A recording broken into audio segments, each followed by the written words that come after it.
औज़ुबिल्लाहिमिनश्शैतानिर्रजीम बिस्मिल्लाहिर्रहमानिर्रहीम। अस्सलाम वालेकुम बच्चों, क्या हाल है? खैरियत है? राज़ी हो?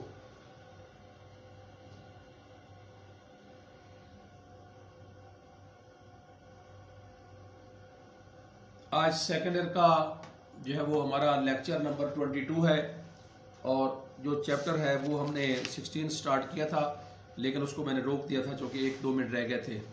तो आज हम चैप्टर नंबर 16 स्टार्ट कर रहे हैं। End of 15 years after that, और इसके 15 साल के बाद, he could look upon it all with deep and sumptuous in tranquillity. Sumptuous का मैंने लिखवा भी दिया था शायद, splendid, lavish LAVISH, luxurious LUXURIOUS, और ट्रैंक्विलिटी, ट्रैंक्विलाइज होता है ऑपरेट करने से पहले जो इंजेक्शन वगैरह पुरसकून करने के लिए लगाए जाते हैं, तो सुकून को कहते हैं peace, PEACE, serenity SERENITY, stillness, calmness,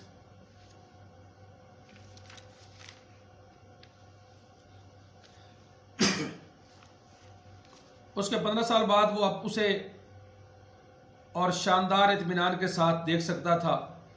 बिलाशुबा वो बीमार नहीं था। He was not ill of course, only a little tired at time and bad with his breathing during the winter months. He would not go abroad. He had once tried it, but he had changed to strike the Riviera during one of its carefully unadvertised cold spells. I prefer to get my chills in my own country. He would. Abroad गैर मुल्क को कहते हैं, बैरून मुल्क जाना, out of country या foreign. उसके बाद है कोल्ड स्पेल। कोल्ड स्पेल होता है सर्दी की लहर, चिल को कहते हैं। कि वो बीमार नहीं था, बाज़ औक़ात सिर्फ और सिर्फ मैं थोड़ा सा उम्र का तकाजा यही था, थक जाता था, और मौसम सरमा के महीनों के दौरान सांस लेने की उसको मुश्किल होती, और कभी उसने बैरून मुल्क का कहीं दौरा नहीं किया, चक्कर नहीं लगाया।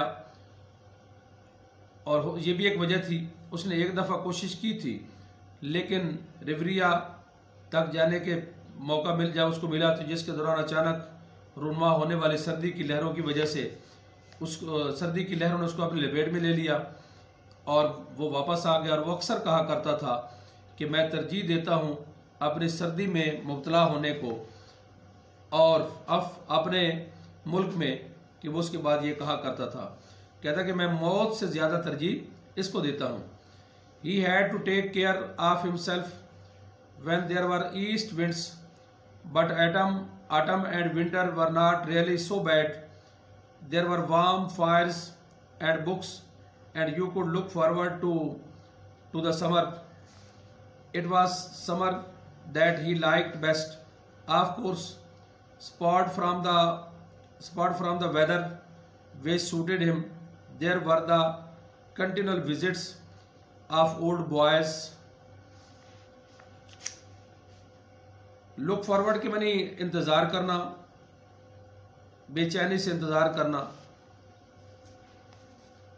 He had take care of himself when there were east winds, और जब मशरक़ी ठंडी हवाएं जब चलती तो उसे अपना ख्याल रखना पड़ता था। लेकिन मौसम ख़िज़ां और मौसम सरमा हकीकत में इतने बुरे नहीं थे, और गरम आग। It was the summer that like best, of course, और किताबें, और आप मौसम गर्मा के आने की तवक्को रख सकते हैं। बिलाशुबा ये मौसम गर्मा ही था जिसे वो सबसे ज़्यादा पसंद करता था, और मौसम से अलग जो कि उसे मौफिक था वो ये था कि पुराने लड़कों के मुतवातिर मुलाकात उनके साथ करना। Every weekend some of them motored up to Brookfield and called at होता है कहीं जाकर किसी से मुलाकात करना। Called at its house some time they टाइड him if too many came at once, but he didn't really mind. He could always rest and sleep afterwards. के पुराने लड़के मुसलसल मुलाकात के लिए आते जाते रहते और हर हफ्ते के इख्तिताम पर उनमें चंद गाड़ियों पर ब्रुकफील्ड आते और उससे मुलाकात करने के लिए उसके घर जाते, और बाज़ औक़ात वो इतने ज़्यादा आते कि इसको थका देते। अगर अचानक बहुत सारे इकट्ठे आ जाते, लेकिन वो वाकई बुरा नहीं मनाता था, लेकिन उसके बाद हमेशा आराम करता और सो जाता। And he enjoyed their visits, और वो उन मुलाकातों से लुत्फ़अंदोज़ होता था। More than anything else in the world that was still to be enjoyed, दुनिया में किसी भी और चीज़ से ज़्यादा जिससे उसे अभी तक लुत्फ़ उठाया जा सकता था, वो सिर्फ ये था कि इन बच्चों के साथ उसका मिलना जुलना। Well Grayson umph, I remember you umph always late for everything, umph perhaps you will be late in growing old umph like me umph. और वो अक्सर ये कहा करता था उन मुलाकातों के बाद, यानी कि जब वो आराम करता, रेस्ट करता और फिर मुलाकातों से लुत्फ़अंदोज़ होता था, दुनिया में कोई ऐसी चीज़ इतनी उसको ज़्यादा अजीज़ न थी जितना ये था। ग्रेक्स अम्फ, मुझे याद है कि तुम अम्फ हर काम के लिए देर कर देते हो और शायद तुम बूढ़ा होने में भी देर करोगे अम्फ, मेरी तरह जैसे मैं अम्फ। और बाद में जब वो तनहा होता, जब वो चले जाते, perhaps you will be late, and later when he was alone again and Mrs Wickett came in to clear away the things. और जब बच्चों के जाने के बाद मिसेस विकेट चाय का सामान उठाने के लिए, यानी वो बिस्किट वगैरह या बर्तन उठाने के लिए जब वो वहाँ आती, तो वो बिल्कुल जो है वो तन्हा होता, अकेला होता। और मिसेस विकेट नौजवान ग्रेसन मिलने आया था। अम्फ, वो आपको याद होगा, Mrs Wickett young Grayson umph, you remember him, क्या आपको याद है? टाल बॉय, लंबा कद का लंबा था, विद स्पेक्टिकल्स, और उसके चश्मा जो है वो ऐनक वाला लंबा लड़का, आपको याद होगा। Always late umph got job with the umph league of nations, where I suppose his undilatoriness wouldn't be noticeable. After sometimes when the bell rang for call over, he would go to the window and look across the road and over the school fence and see in the distance the thin lines of boys filing past the beneath. Dilatoriness सुस्ती को कहते हैं, काहली को sluggishness, dullness DULLNESS, idleness IDLENESS, laziness या inactive, काहिल और सुस्त। Feeling past के माने होते हैं कतार में खड़े होना, लाइन में खड़े होना। और उसे मुलाजमत मिल गई लीग ऑफ नेशंस में अम्फ, जहां मेरा ख्याल है कि उसकी सुस्ती पर कोई तवज्जो नहीं देगा। और बाज़ औक़ात जब हाज़िरी के लिए घंटी बजती तो वो खिड़की की तरफ जाता और सड़क के पार स्कूल की बाड़ के ऊपर से कुछ फासले पर बेंच के पास से गुजरते लड़कों की एक धुंध सी कतार को देखता। New times, new names,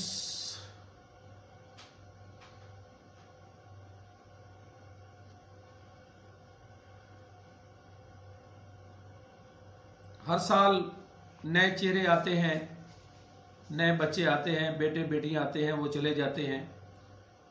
but the old one still remained. नया दौर, नए लड़के, नए नाम, पुराने अभी महफूज थे जहन में। और ये सारे फिर आगे लड़कों के नाम हैं। यहां देखें, where are you all, where have you all gone. और उनको ये कहता कि तुम सब कहाँ चले गए, सब चले गए कहाँ। नासिर काज़मी की एक है कि वो कश्तियाँ चलाने, एक सुबह आते आते रह गई। कीट्स का शेर है कि आख where are they and where are the songs of spring, कि वो लोग कहाँ गए और मौसम बहार के गीत कहाँ गए। ये उन अपने बच्चों को याद करता है। Where have they gone to Mrs Wickett, bring me a cup of tea just before prep, will you please, कि मिसेस विकेट प्रेप की क्लास से थोड़ी देर पहले मेरे लिए चाय का एक कप लाना, क्या तुम लाओगी ना। The post war decade swift through with a clatter of change and maladjustment. Clatter शोर को कहते हैं, rattle RATTLE, clang CLANG, bang BANG। Maladjustment के मैंने नाक़िस इंतजाम, disorder confusion CONFUSION।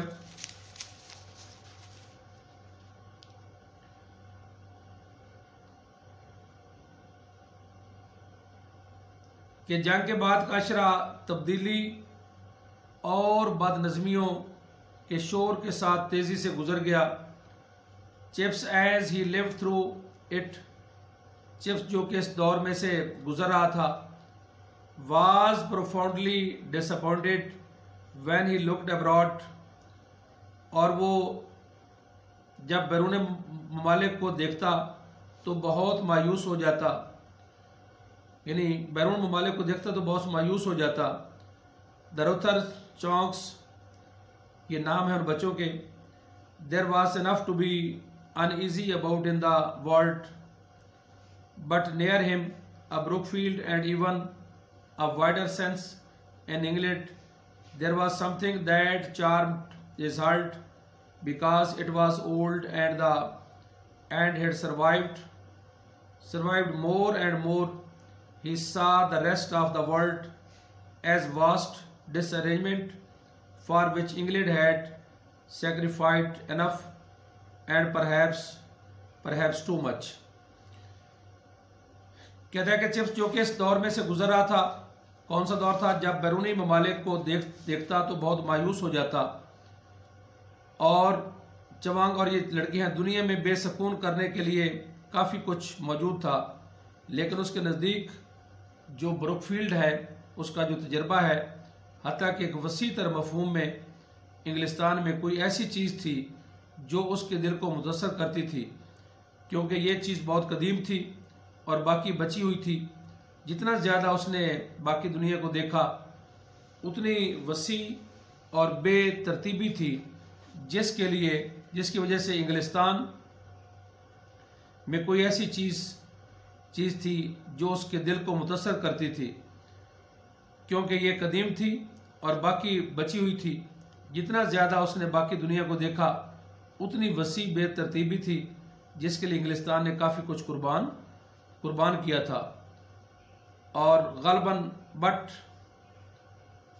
But he was and perhaps too much, गलबन बहुत ज़्यादा, but he was satisfied with Brookfield, लेकिन वो ब्रुकफील्ड के साथ उससे मुतमईन था, अच्छी तरह मुतमईन था। It was rooted in things that he stood the rest of time and change and war curious in the deeper sense how little it had changed. गलबन लेकिन वो ब्रुकफील्ड से मुतमईन था, उसकी जड़ें ऐसी जड़ें उस पे बस थीं जो वक्त, तब्दीली और जंग की आजमाइशों को भी बर्दाश्त कर सकती थी।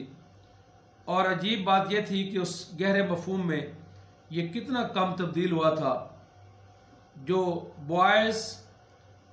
Boys were a polite race. Bullying was non-existence. There was more swearing and cheating. Bullying, एक तो इसमें profoundly लिख लें, profoundly का deeply, thoroughly, टोटली, ग्रेटली। बली के माने थे हैं डराना धमकाना, फ्राइटन, ओप्रेस,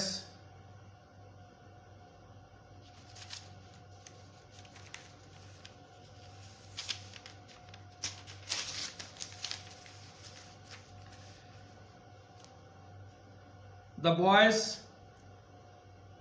लेकिन वो ब्रुकफील्ड से मुतमिन था, उसकी जड़ें ऐसी व्यवस्था थी कि जो वक्त तब्दीली के साथ उनको उसकी तब्दीली ना हुई।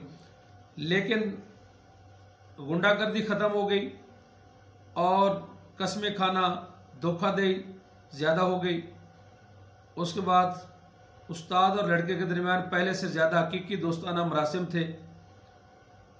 On the other side less anxious, on the other one the new cheating. There was a more genuine friendliness between master and boy, less pomposity. pomposity कहते हैं दिखावा, धोखा। गरूर को कहते हैं pomposity। इसका लिखें जी pomposity का आप।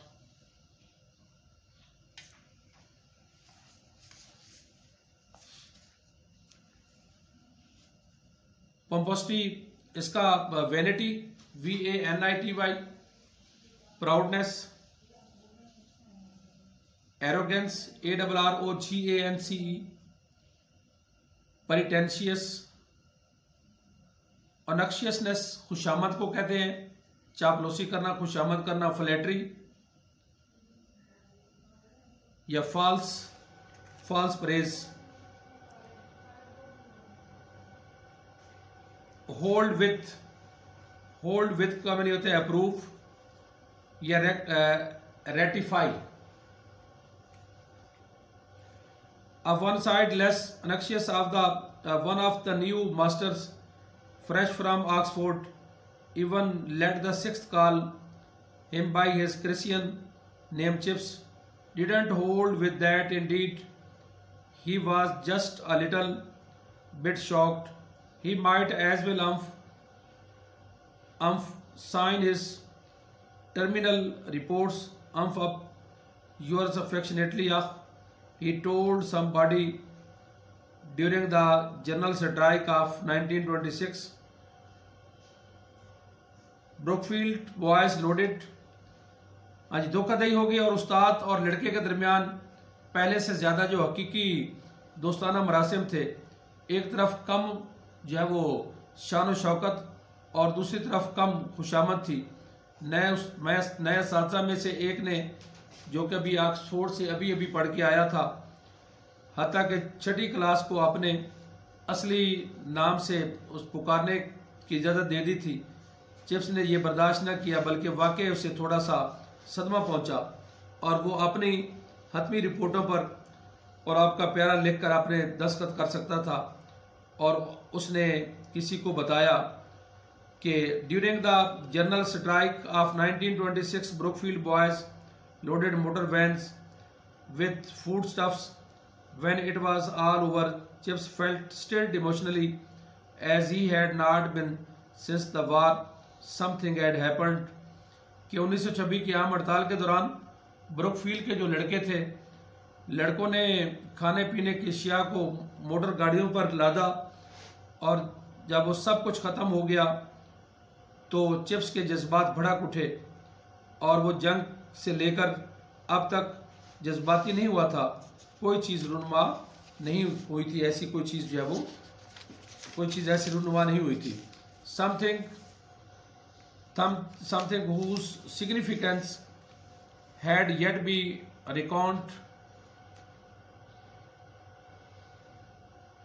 रिकॉन का लिख लें, राय देना, सोचना। इसका एज्यूम, ASSUME, ओपिनियन या suppose. But one thing was there, कि एक ऐसी चीज़ जिसकी हतमी अहमियत का अंदाज़ा भी लगाया जाना था, लेकिन एक चीज़ वाज़े थी। वाज़े क्या थी? England had burn her fire in her own great again. Inglistan ने अपने ही चूल्हे में दोबारा आग जला दी थी। and when at speech day function that year, an American visitors laid stress on the vast sums that the strike had cost the country. Chips answered, yes, but advertisement always is costly advertisement. और इंग्लिस्तान अपने ही चूल्हे में आग जला दी थी। और जब यौम तकरीब की तकरीब पर उसी साल एक अमरीकी मेहमान ने इन भारी रकूम पर जोर दिया जो हड़ताल की वजह से मुल्क को भुगतना पड़ी थी, तो चिप्स ने जवाब दिया, जी हाँ, लेकिन तशहीर हमेशा महंगी पड़ती है। आज का लेक्चर कंप्लीट हुआ। यहाँ नेक्स्ट लेक्चर नंबर हमारा 23 स्टार्ट होगा। अल्लाह हाफिज़।